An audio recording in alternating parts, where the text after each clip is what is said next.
Hello friends, welcome to study stage. तो आज की इस वीडियो में हम लोग चक्रवृद्धि ब्याज निकालना सीखेंगे, यानी कंपाउंड इंटरेस्ट। तो वीडियो को लास्ट तक जरूर देखिएगा, क्योंकि लास्ट में आपको चक्रवृद्धि ब्याज का एक क्वेश्चन दिया जाएगा और उस क्वेश्चन को सॉल्व करके कमेंट बॉक्स में उसका आंसर देना है। तो चलिए हम इस क्वेश्चन को सॉल्व करते हैं। पहला क्वेश्चन है 12,500 रुपए का 8% वार्षिक दर से 2 वर्ष का चक्रवृद्धि ब्याज निकालना है। तो हमें इस इतने रुपए पर 8% की दर से 2 साल का कंपाउंड इंटरेस्ट निकालना है। तो चलिए सीखते हैं निकालना। तो ये जो हमारा है, ये हमारा मूलधन है 12,500 रुपया, जो हमारा ये मूलधन है। तो चलिए सबसे पहले हम देखते हैं कि 12,500 रुपया पर एक साल में 8% की दर से कितना ब्याज होता है। तो हमें सबसे पहले क्या करना है कि जो रुपया दिया रहेगा उसका और जो दर दिया रहेगा वो निकाल लेना है कि एक साल में कितना हो रहा है हमारा ब्याज। तो 8% है, प्रतिशत का यहाँ पे चिन्ह हटेगा तो नीचे 100 आ जाएगा। तो 00 से यहाँ पे हम 00 कैंसिल हो जाएगा। 125 में हम 8 से गुना करेंगे तो ये हो जाएगा 1000। यानी एक साल में जो है हमारा कितना ब्याज हो रहा है, तो 1000 रुपया ब्याज हो रहा है 12,500 रुपये पर 8% की दर से। ठीक, ये हमारा ब्याज हो गया एक साल में। तो हमें 2 साल का चक्रवृद्धि ब्याज निकालना है। तो 2 साल का, 3 साल का या फिर 4 साल का जो भी दिया रहे, तो हम कैसे करेंगे। 2 साल का दिया हुआ है तो हमें 2 लाइन लेना है। देखिए, पहले साल में हम पहला लाइन लेंगे, मतलब एक साल में हम एक लाइन लेंगे, और 2 साल का बोल रहा है तो दूसरे साल में हम 2 लाइन खींचेंगे। आपको हमेशा यही ध्यान रखना है कि जितना साल बोलेगा उतना लाइन हम लेंगे। बस यही एक बहुत ही अच्छा ट्रिक है जिससे कि आप बहुत ही आसान तरीके से चक्रवृद्धि ब्याज का सवाल सॉल्व कर सकते हैं। ठीक, क्वेश्चन अगर आप कंपटीशन की तैयारी कर रहे हैं तो उसमें भी आपको बहुत कम समय में चक्रवृद्धि ब्याज का सवाल को हल कर पाएंगे। देखिए, तो 1000 जो हमारा ये निकल के आया है, एक साल में जितना ब्याज हुआ है उसको हम इस लाइन में लिखेंगे।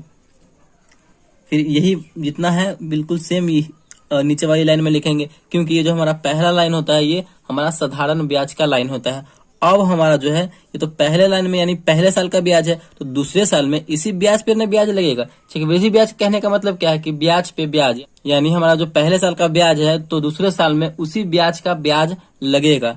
तो हमारा इसी 1000 पे ब्याज लगेगा दूसरे साल में। कितने प्रतिशत की दर से, तो 8% की दर से लग रहा है। तो इसी 1000 पे कितना ब्याज लगेगा, तो 8% ब्याज लगेगा दूसरे साल में। तो यहाँ पे हम बगल में 1000 रुपए का 8% फिर निकाल देंगे। तो 00 से 00 यहाँ पे कैंसिल हो जाएगा। तो 10 में 8 से गुना करेंगे तो 80, यानी हमारा जो 1000 का 8% से दूसरे साल में कितना ब्याज होगा, तो 80 रुपया होगा। ठीक, अब हमारा यहाँ पे फाइनल हो चुका है। हमें फॉर्मूले की जरूरत ही नहीं पड़ेगी चक्रवृद्धि ब्याज को सॉल्व करने में, आप अगर इस तरीके से चक्रवृद्धि ब्याज बनाते हैं तो हमारा यहाँ पे फाइनल आंसर आ गया चक्रवृद्धि ब्याज का। क्या कि इस सबको आपको जोड़ देना है। 1000 मिलकर क्या हो जाएगा, 2000 प्लस 80। इसको जोड़ने के बाद कितना होगा हमारा, 2080 रुपया होगा हमारा ये चक्रवृद्धि ब्याज। हमारा ये चक्रवृद्धि ब्याज हो गया 2080 रुपया। अगर हमें चक्रवृद्धि ब्याज दूसरे को देना है तो हम कितना देंगे, 2080 रुपया देंगे। अगर पूरा टोटल रुपया की बात की जाए, चक्रवृद्धि मिश्रधन की बात की जाए, हमें मूलधन भी देना है और ब्याज भी देना है, तो क्या हो जाएगा, जो मूलधन है वो जोड़ देंगे। 12,500 रुपया मूलधन है हमारा, और ब्याज कितना हुआ है टोटल, 2080 रुपया हुआ है। ठीक, इसको हम जोड़ेंगे टोटल तो हो जाएगा हमारा 14,580 रुपया हमको देना पड़ेगा अगले व्यक्ति को। ठीक, तो इसी प्रकार हम चक्रवृद्धि ब्याज निकालेंगे। चलिए एक और हम 3 साल का, अगर 3 साल का पूछे तो हम किस प्रकार करेंगे उसको। तो चलिए 3 साल वाला भी एक क्वेश्चन ले लेते हैं और उसको सॉल्व करते हैं। तो दूसरा हमारा चक्रवृद्धि ब्याज का सवाल क्या है कि 8,000 रुपए का 5% वार्षिक दर से 3 वर्ष का चक्रवृद्धि ब्याज क्या होगा। यानी हमारा तो अब 3 वर्ष का निकालना चक्रवृद्धि ब्याज, तो कैसे निकालेंगे बिना फॉर्मूले का। यहाँ पे हमें फॉर्मूले की जरूरत नहीं है, हम बिना फॉर्मूले का यहाँ पे चक्रवृद्धि ब्याज निकालना सीखेंगे। देखिए, 8,000 रुपए का 5%, तो सबसे पहले हमें निकालना होगा एक साल का कितना हो रहा है। तो एक साल का क्या हो जाएगा, 8,000 रुपया मूलधन में हम कितना 5% से गुना करेंगे। 5% हटेगा तो नीचे क्या 100 आ जाएगा। ठीक, 8,000 का पहले 5% निकालेंगे तो कितना हो जाएगा, 00 से 00 कैंसिल हो जाएगा। 80 में 5 से गुना करेंगे तो 8 पंजे 40, 0, यानी 400 रुपया हमारा ये ब्याज हुआ एक साल का। ठीक, एक साल का 8,000 रुपया का 5% के हिसाब से हमारा 400 रुपया ब्याज हुआ। अब हम मतलब आपको हमेशा यही करना है, जितना रुपया दिया रहेगा, जितना प्रतिशत दिया रहेगा ना दर से, उसमें गुना कर देंगे तो एक साल का निकल जाएगा। अब जो है कितने वर्ष का यहाँ पे बोल रहा है, तो 3 वर्ष का। जितने वर्ष का बोलेगा उतना लाइन हम ले लेंगे। तो पहले साल में हम कितना लाइन लेते हैं, तो एक लाइन लेते हैं। दूसरे साल में हम कितना लाइन लेते हैं तो दो लाइन लेते हैं। तीसरे लाइन में हम कितना लाइन लेते हैं तो 3 लाइन लेंगे। मतलब इसी प्रकार हमें करना है, यही रूल है, यही सिस्टम है इसका कि एक साल का तो चक्रवृद्धि ब्याज होता नहीं, एक साल का साधारण ब्याज ही होता है। जब भी चक्रवृद्धि ब्याज लगता है वो दूसरे साल से लगना स्टार्ट हो जाता है। ठीक, तो एक साल में 1 लाइन, दूसरे साल में 2 लाइन, तीसरे साल में 3 लाइन, बस यही आपको ध्यान रखना है। तो चलिए, अब हमारा पहले साल का कितना चक्रवृद्धि ब्याज आया है तो साधारण ब्याज, तो यहाँ पे 400 रुपया आया है। पहले साल का हमारा ब्याज जो है 400 रुपया है। देखिए ये वाला लाइन जो होता है ये हमेशा किस चीज का लाइन होता है तो साधारण ब्याज का लाइन होता है। तो इस लाइन में जो संख्या ऊपर रहेगा बिल्कुल सेम वही हम लिखते चले जाएंगे, 400 400 400। एकदम ध्यान से समझते चलिए, पहले लाइन में जो मतलब जो स्ट्रेट लाइन है उसमें आप जो संख्या ऊपर लिखिएगा वही हमारा नीचे की तरफ बिल्कुल सेम संख्या नीचे इसमें लिखेंगे, बिल्कुल सेम लिखना है हमें। अब हमें दूसरे साल में ब्याज का ब्याज लगेगा, मतलब पहले साल का ब्याज हमारा 400 रुपया है तो दूसरे साल पे इसी ब्याज पे न रुपया लगेगा हमारा, क्योंकि चक्रवृद्धि ब्याज का मतलब होता है कि ब्याज पे ब्याज जोड़ा जाता है चक्रवृद्धि ब्याज में। तो 400 रुपया पर फिर हमें कितना परसेंट जोड़ा जाएगा तो 5%। तो 400 पर 5% यहाँ पे हम निकाल देंगे।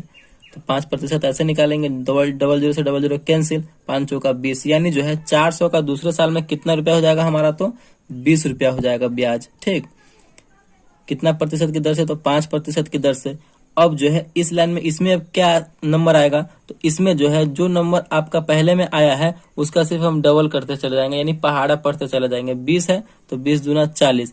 अब 4 साल का रहता तो अगर यहाँ पे एक लाइन रहता तो इसमें कितना होता, 20 दूना 40 है तो फिर यहाँ पे कितना होता, 20 23 60 हो जाता, यानी पहाड़ा हम पढ़ते चले जाएंगे।